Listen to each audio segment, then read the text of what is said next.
Welcome back students, आपका स्वागत है हमारे यूट्यूब चैनल में जिसका नाम है गुरुकुल। पिछले वीडियो में हम लोगों ने गॉस थ्योरम के बारे में पढ़ा था, उसके कुछ टूल्स के बारे में पढ़ा था। आज उसी से रिलेटेड दूसरे टॉपिक पे आते हैं, गॉस थ्योरम के एप्लीकेशंस। टोटल इसके 4 एप्लीकेशंस हैं जिनको हम अलग अलग वीडियोज़ में भी कवर करेंगे और साथ ही में इससे रिलेटेड जो न्यूमेरिकल्स वगैरह होंगे वो भी सॉल्व किए जाएंगे। तो आज स्टार्ट करते हैं एप्लीकेशंस का। तो सबसे पहला एप्लीकेशन है, हमने यहाँ लिख दिया हुआ है, electric field due to a point charge.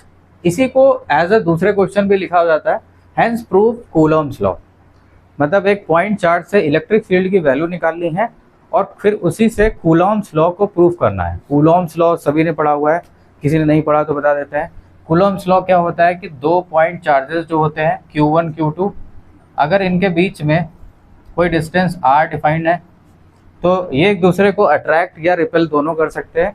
और ये अट्रैक्शन और रिपल्शन का जो फोर्स होता है वो 1/4 pi epsilon not Q1 Q2 upon r² होता है, जहाँ पर 1/4 pi epsilon not is a constant और ये है लॉ। तो मतलब इसी चीज़ को हमें कूलम्स लॉ को प्रूफ करना है यूजिंग गॉस थ्योरम। चलिए देखते हैं कैसे करेंगे प्रूफ।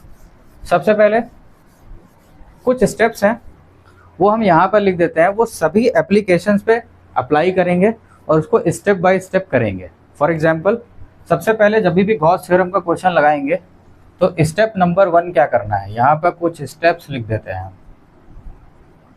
इसको सभी लोग नोट कर लेंगे और कोई भी एप्लीकेशन लगाओगे तो सब इसी तरह से लग जाएगा। पहला, सबसे पहले ये कहना है कि हमें जो इलेक्ट्रिक फील्ड निकालनी होगी वो किसी पॉइंट पे निकालनी होगी। तो सबसे पहले पॉइंट मार्क करेंगे और उस पॉइंट की डिस्टेंस को स्मॉल r ले लेंगे। तो सपोज अ पॉइंट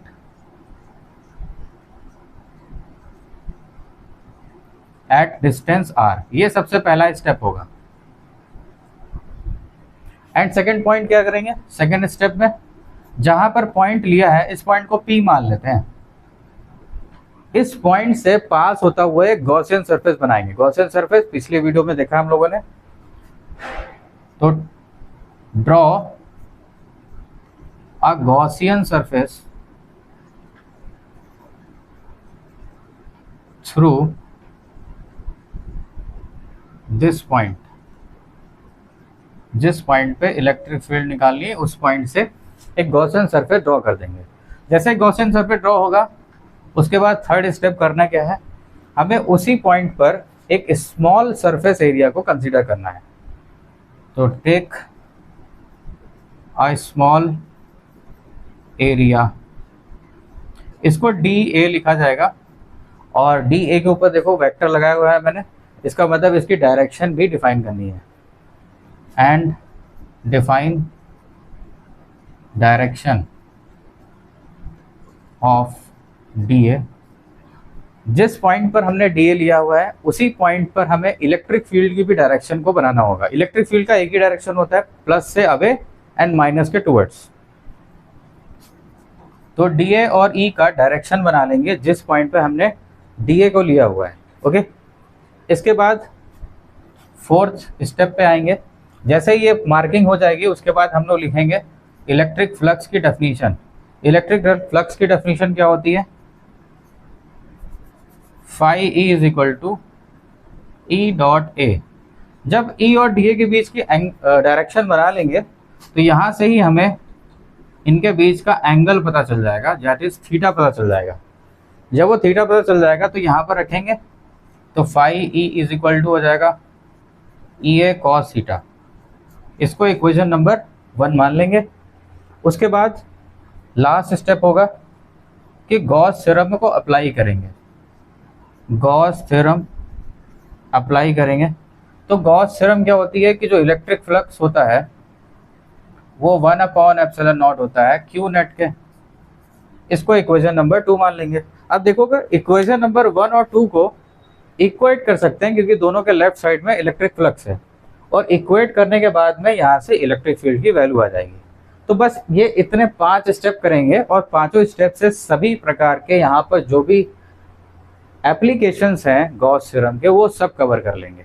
तो इन्हीं स्टेप्स को नोट कर लेंगे, स्क्रीनशॉट ले लेंगे, जो भी लेना है ले लेंगे। अब हम लोग स्टार्ट करने जा रहे हैं पहला एप्लीकेशन है। तो तो सबसे पहले जो पॉइंट स्टेप में लिखे हैं वही करेंगे। सबसे पहले एक सपोज करेंगे point P at a distance R। हमें P किससे लेना है? एक पॉइंट चार्ज से लेना है। तो एक पॉइंट चार्ज बना लिया, दिस इज मान लेते हैं प्लस Q है। तो इससे एक R डिस्टेंस पर एक पॉइंट ले लिया P।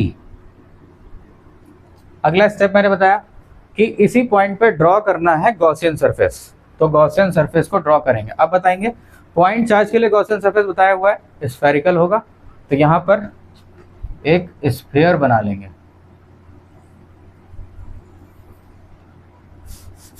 और गॉसियन सरफेस बताया हुआ है कि एक इमेजिनरी सरफेस होता है। तो इमेजिनरी सरफेस को बनाने के लिए डॉटेड लाइन बना लेंगे। तो ये हो गया dotted imaginary surface. Okay, this is Gaussian surface. अगला स्टेप क्या लिखा है? Take a small area DA। तो इस पॉइंट पे या इस सरफेस पे कहीं पर भी एक स्मॉल एरिया DA ले लेते हैं। तो ये हमने एक स्मॉल एरिया DA ले लिया। अब इस पे दो डायरेक्शन बनानी है, कौन कौन सी? DA और E की। तो इसी पॉइंट पे अगर DA की डायरेक्शन बनाएंगे तो ये भी पढ़ा हुआ है पिछले वीडियो में, पिछले लेक्चर में, कि यहाँ पर जो एरिया का डायरेक्शन होगा वो अवे फ्रॉम द सरफेस होगा, क्योंकि ये कर्व्ड सरफेस है। तो ये away from the surface DA बना लिया। अब ये प्लस चार्ज है, प्लस चार्ज से इलेक्ट्रिक फील्ड लाइंस बाहर निकलती हैं, वो भी अवे फ्रॉम प्लस चार्ज। तो यहाँ पर इलेक्ट्रिक फील्ड का डायरेक्शन भी क्या हो जाएगा? Same as DA। तो इसका मतलब अभी हम लोग ने यहाँ पर लिखा है स्टेप में कि DA और E के बीच का एंगल फाइंड करेंगे। तो अभी क्या एंगल है दोनों के बीच का? अगर दोनों सेम डायरेक्शन में चल रहे हैं तो इसका मतलब दोनों के बीच में एंगल है 0 डिग्री। तो that is theta is 0 degree. इसके बाद क्या बताया कि यहाँ पर अब इलेक्ट्रिक फ्लक्स की डेफिनेशन लगाएंगे। तो बनाते हैं electric flux passing through surface phi E is equal to E dot. अब यहाँ पर A की जगह पर DA है कि नहीं है? तो यहाँ स्टेप में भी लिख देते हैं DA था ये, और ये DA हो जाएगा। तो E डॉट DA, और E डॉट DA को ओपन करेंगे तो आ जाएगा E DA cos 0। cos 0 की वैल्यू 1 होती है, तो cos 0 को 1 कर दिया, यानी कि यहाँ से cos गायब हो गया। अब ये है इलेक्ट्रिक फ्लक्स। अगर बोला जाए कि इसका हमें टोटल इलेक्ट्रिक फ्लक्स निकालना हो, तो अभी देखो ये स्मॉल एरिया था, तो इससे जो फास्ट होगा इलेक्ट्रिक फ्लक्स वो भी क्या होगा? स्मॉल होगा। मतलब this is electric flux due to small area. अब अगर हमें टोटल फ्लक्स निकालना होगा तो इस एरिया का क्या कर देंगे? इन छोटे छोटे एरियाज को सम कर देंगे। सम का मतलब होता है इंटीग्रेशन। तो इसको ही इंटीग्रेट कर देंगे, तो ये कहलाएगा electric flux. Okay, total electric flux यहाँ पर भी कर देते हैं, तो ये ध्यान रहेगा। ये जो सर्कल बनाया हुआ है इसको कहते हैं सरफेस इंटीग्रेशन। तो इसका सरफेस इंटीग्रेशन हो रहा है DA के रिस्पेक्ट में।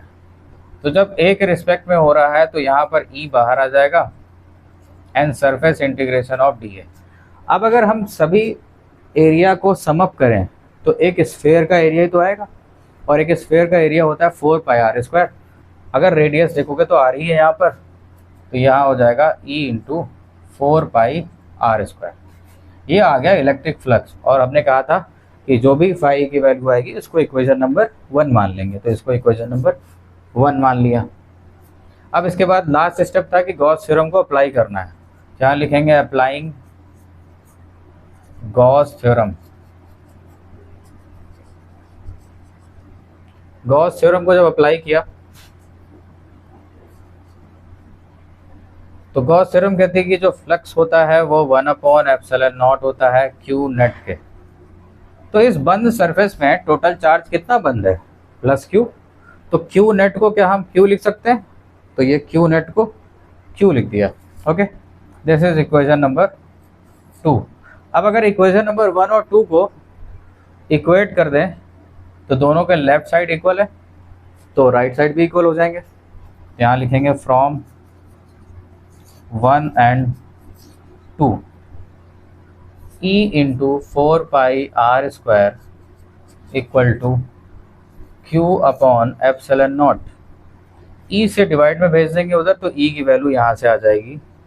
E is equal to 1/4πε0 Q upon r²। सभी ने ये पढ़ा होगा electric field due to a point charge का फॉर्मूला, और ये हम लोगों ने पहला पोर्शन कर लिया इसका, electric field due to a point charge. अभी नेक्स्ट पोर्शन बचा हुआ है कि प्रूफ करना है कूलॉम्स लॉ को, और कूलॉम्स लॉ मैंने बताया है कि ये फोर्स होता है। तो फोर्स कैसे निकालेंगे इसको जल्दी से नोट करेंगे, फिर आगे हम फोर्स बताते हैं। जल्दी से नोट कर लेंगे। ओके, इसका स्क्रीनशॉट ले लेंगे क्योंकि अब हमें रब करना पड़ेगा यहाँ पर। तो कुछ चीज़ें रब कर लेते हैं। ये E की वैल्यू जो आई है इसको नोट कर लेंगे। अब हमें एक चाहिए कि दूसरा कोई चार्ज जो इसकी विसिनिटी में आए, और इसकी विसिनिटी में आने पर उस चार्ज को कोई फोर्स फील होगा। फॉर एग्जांपल जैसे इसी पॉइंट पे अगर हम कोई Q0 एक टेस्ट चार्ज ले लें, तो वो Q0 जब यहाँ पर रखा होगा तो वो कितनी इलेक्ट्रिक फील्ड में रखा है, जितनी इसने बनाई है, यानी कि इस फील्ड में रखा हुआ है। तो अगर ये इस फील्ड में ये एक चार्ज रखा है, तो चार्ज किसी इलेक्ट्रिक फील्ड में रखा होगा तो उससे फोर्स लगेगा। उस फोर्स का फॉर्मूला क्या होता है, F is equal to QE, ये भी पढ़ा हुआ है। जहाँ पर Q की जगह पर Q0 रखेंगे क्योंकि Q0 है चार्ज, और E की वैल्यू हम लोगों ने लिखी हुई है, इसकी वैल्यू को यहाँ रख देंगे। तो F इज इक्वल टू क्या आ जाएगा, 1/4πε0 Q0 अपॉन r²। और अगर ध्यान से देखो तो क्या यही है Coulomb's law, between two charges जो r डिस्टेंस से सेपरेटेड हैं उन पे जो लगने वाला फोर्स ऑफ अट्रैक्शन या रिपल्शन होता है वो इतना ही तो होता है। तो इसका मतलब हम लोगों ने कूलम्स लॉ को भी प्रूफ कर लिया, हैंस प्रूव्ड। लिख लेंगे इसको, समझ में आया यहाँ तक। तो ये हो गया हम लोग का एक first application of Gauss theorem. आगे के एप्लीकेशंस के लिए हमारे चैनल को सब्सक्राइब कीजिए और लाइक कीजिए।